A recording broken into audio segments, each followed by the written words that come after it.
Yes, alright. Nkulamusiza konyo mukwano gwange inajo sinzo bango tuuliriza kutegeeza nti oli ku Yugi Updates TV osinzira. Wabula abali emitala w'amayanja sibeerabidde nyongera maaso n'okubanga mbatumirako nnyo mwebala omulimu gw'amaanyi gwe mukola ogw'okubanga muyimirizaawo amayengo ga channel eno. Wabula mwebala omulimu gwe mugenda maaso ogw'okubanga musharinga mulayikinga mujja mu comment section ne muteekayo endowooza yammwe okusinziira ku bintu engeri gye mbambira bamu era nga mbategeeza nti kwekyo mukola ddala ky'amaanyi nnyo.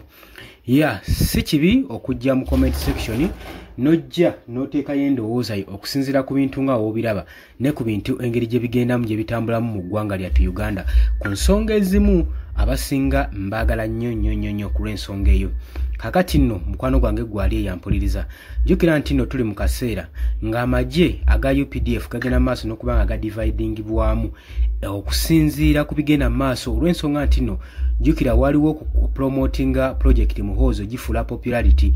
Kakati ekigenda maaso n'okukolebwa mu magye kitandise okweraliikiriza bannayuganda naddala amagye okuvaayo okulangira nti nno abajaasi 1300 bebagenda okubanga bawummuzibwa nga bagenda ku retirement. Muno nno nga mwe muli ne Lieutenant General Peter Erweru.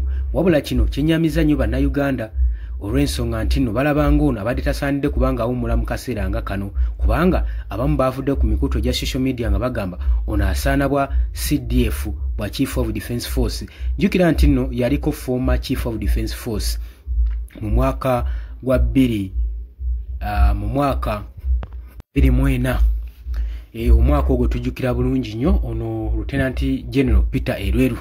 Kakati okuwummuzibwa kwe oba ye okugamba nti agenda kuwummula kutaddewo mixed reactions mu ggwanga, si mu magye gokka ga UPDF wabula n'eggwanga Uganda nga galabanga nti amagye g'eggwanga ekkulu gatandise okuba nga geeyawuzaamu nga geegabanyaamu. Wakati nga tusemberera akalulu kano aka 2026 amagye gatandise okulaba kwegamba nga basowolamu abamu babawummuza.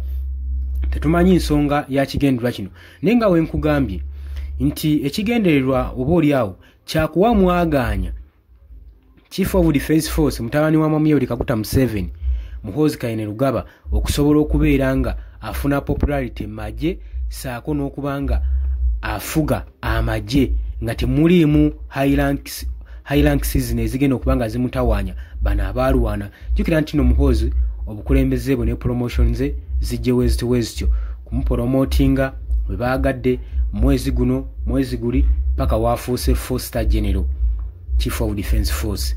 Naye bano baafuna ebitiibwa ebyo nga bamaze kusamba nsiko nga babikoleredde. Kati omuntu ng'oyo oba tolina ky'omugambako ne gye guvuddeko omwaka oguwedde twalaba nga Muhoozi yali agezaako kubanga amwanda mayininga era general ono yagaana, era statement ye mu gye yakola yagamba tosobola kuŋŋamba omuntu nze yalwana mu nsiko, ffe twalwana mu nsiko, kati gwe tolina by'otugamba. Ebyali bigambo bya general. Jjukira nti nno abadde special advisor ku special operations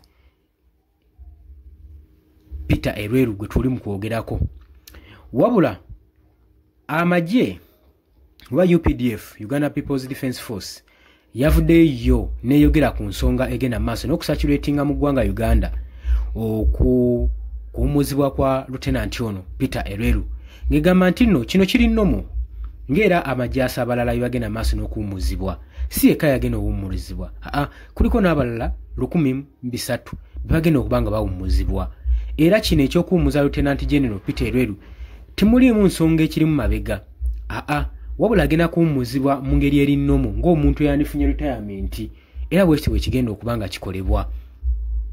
Newankubadde UPDF era evuddeyo n'egamba nti tewali nsonga eri awo, tewali bumulumulu, tewali mbiranye wakati wa General Muhoozi Kainerugaba saako ne Lieutenant ono Peter Erweru, kuba abasinga badde bagamba nti nno oba oli awo General Muhoozi Kainerugaba Chief of Defence Force mutabani wa Mwami Yoweri Kaguta Museveni yali emabega wa kino, yali okusindikiriza Lieutenant General Peter Erweru asobole okubanga awummuzibwa, ate nga abasinga balaba asaanidde okubanga akyasavinga eggwanga ku lw'ebigambo bye eby'amagezi ne wisdom gy'atadde mu magye saako ne unite gyagenze maaso n'okugatta mu magye ga Uganda aga Uganda People's Defence Force. So kiraga nti no bannayuganda abamu badde bakyamwetaaga ku nsonga ez'okubuuminga amagye strategy z'abadde alina ezigenda mu maaso.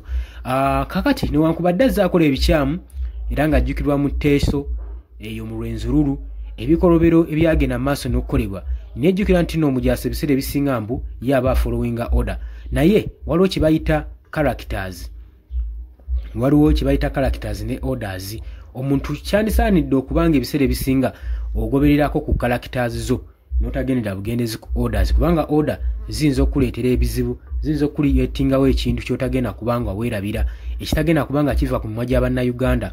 Kakati Lieutenant General Peter ono Erweru wabadde ng'ayogererako eri amagye mu ceremony ey'okubanga awa ebigambo bye okubanga bagenda kugenda mu retirement, agenze maaso n'okuwa Bannayuganda bannamagye omukisa ne courage n'okuba encouraginga, era ng'agenze maaso n'okubalabula ng'abagamba amagye tetwagayingiramu olw'okuba nti twali tunoonya mirimu. Ekyo mukitegeere, amagye twali tetunyingiramu nga tunoonya ssente, era gwali mu magye ng'onoonya ssente ozinoonyeza mu kifo kikyamu.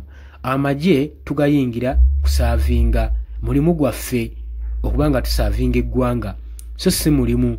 Era mmwe abagamba nti nno waki nditayalinga, siga nti nditayalinga ku mulimu, nyinyusa obuweereza, mpeereza eggwanga lyange ekimala, era byenkoze mbikoze, eggwanga liri nsiima ku ebyo bye mbaweereza. Naye kaakati njagala kuwummula, wabula siwummula nti okuba nti bali mu kungoba ku mulimu oba bali mu kumpumuza mu business gye mbadde njigyamu akasente. Agambye wali buweereza. N'agamba nti nno baganda baffe bannyinaffe bagenda mu maaso n'okubanga beebaka mu bibira wansi w'emiti okumala emyezi n'emyezi. Tetulina kye tuyinza bakolera okubeebaza, tetulina birawo bye tuyinza kubawa okubeebaza olw'omulimu ogw'ettendo gwe bakolera eggwanga. Okuggyako kye tuyinza okubakolera kwe kubeebaza nti mwebale, kwe kubagamba obugambi nti thank you. Kyekyokka kye tusobola okubakolera olw'omulimu ogw'ettendo gwe bagenda mu maaso n'okukola. Kitegeeza ki? Kabonero akakulaga nti nno omuntu ayingira amagye ng'ali so determined, ng'alina ne desire okuprotectinga eggwanga lye nga bwe yalayira ng'aliyingiramu. Ebigambo bino ebya General Lieutenant Peter Erweru bigenze mu maaso n'okubanga bikwata ku Bannayuganda n'okubanga abamu beebuuza lwaki General ng'ono ow'ebigambo ebizaamu amaanyi, ebizaamu courage, agenda mu maaso n'okubanga alekulira. Tiyandisaanyidde kubanga alekulira. Tetumanyi olwa reactions ne comment ezivudde mu Bannayuganda oba ekitongole ekya Uganda People's Defence Force oba ne General Lieutenant Peter Erweru anaagenda mu maaso n'okusazaamu endowooza eya retirement ey'okuwummula. Oli ku Yigi Updates TV, kosinza obanga otuuliza. Mbagala nnyo, mwe bali kwekuumira ku mayengo gano.